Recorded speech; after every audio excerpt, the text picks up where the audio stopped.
that may not have remembered or don't know Bryant Flowers. His son's sitting right over here in the turquoise shirt, and he looks just like his dad. Why don't you stand up? And I think his wife Bev is with him. Thank you all for coming out. I appreciate you. We only do this for special people, and I think Paula Youngman and Butch are here. Y'all come on up here on the stage. They were our first Bryant Flowers Award winners, and she was instrumental. There were several people that worked this deal, but she ran back and forth from her city to the state of Austin numerous times to get Western swing music instated as the official music of Texas. And I thought that was important enough that they should get the Bryant Flowers Award, the first one. So give Paula and Butch a big hand if you would. And we have a couple here that are constantly working, ensuring that Western swing music is put on the highest platform that you can do, that you can put. I love these people, and most of you know this is my last year. This is my last year at the Hall of Fame. We're handing it off to some very good folks that will be taking this thing over in November. But I wanted to do this one especially because this means a lot to me. These folks have no idea what we're going to do, and this is going to be quite a surprise. I would like to introduce Dick and Rhonda Craig to come up. Come up.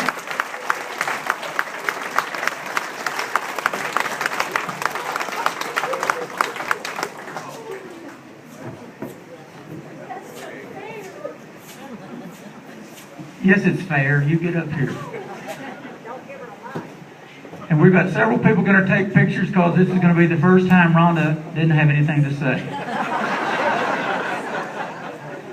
We love these two. They bring, and I heard several people talk about this is a family affair. It's a family event everywhere we go. I've been telling this to Harry Kaufman and all those folks for years, Bob Cobb and all of them, that when I would come to this, sometimes I felt more special than when I went to church on Sunday. Because it is. Everybody's hugging necks, and we're shaking hands, and we're loving one another. And it's true love that we have out here.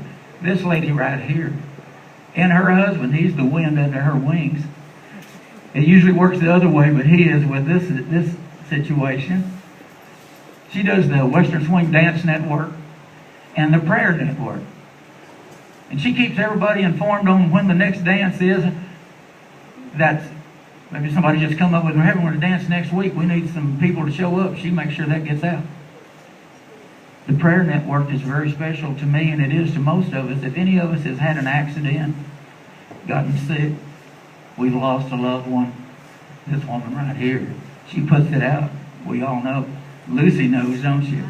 And we get a crowd like this, and we have about 1,500 or 1,600 people in the society. You get that many praying for you, good things are going to normally happen.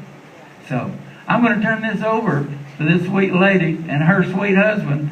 And we've got this Crystal Award, and it says it's the Western Swing Music Society of the Southwest Bryant Flowers Founders Award, presented to Dick and Rhonda Craig for your untiring efforts and dedication. July the 16th, 2016. There you go, darling.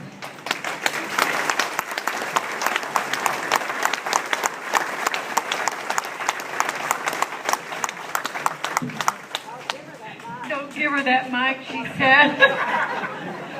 You know, he knew. He asked us to escort everybody up here.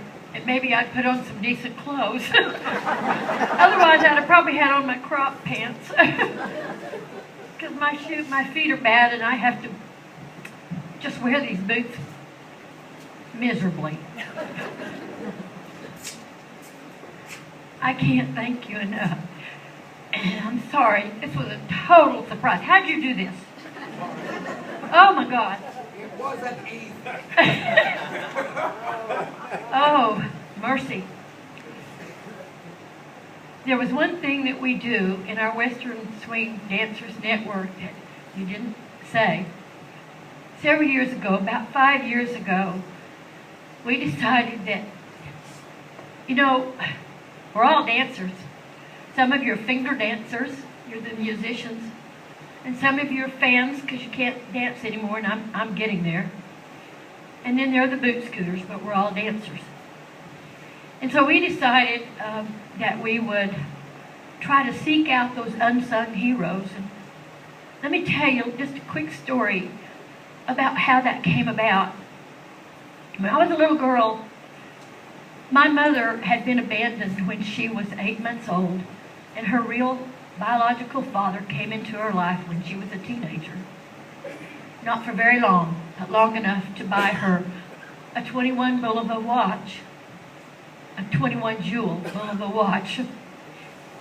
And when I was a little girl, my mother that was her prized possession. That's all she had. And one day I was looking at her watch and I said, "Mama, I don't see any jewels on that watch. Your watch says it's 21 jewels." And she said, "Rhonda, I'm going to teach you a lesson." And she took the face off of that watch. She took the face off of that watch and turned it over and got a magnifying glass. And she said, "I want you to look down inside there and tell me what you see." There were little red rubies and green emeralds and diamonds, and they were all down inside that watch. And I said, "What are they doing in there?" And she said, "Honey, they're tough, and they keep this watch running." Now I want to tell you something, Rhonda, and don't you ever forget this. Not all of God's jewels are worn for adornment. Some of His precious jewels are hidden away and never get any recognition. And so that's what we try to do with our awards. We surprise people because those people never get any recognition. And I want to thank all of you here for this recognition. I hope I didn't take too much time. Thank you. And I'm the mouth, and he's the brain. Did I engage before I should have? He's the love of my life. 58 years we've been married. And he lets me sit on that computer for hours. Yeah. Thank you, Larry. Thank you, everybody.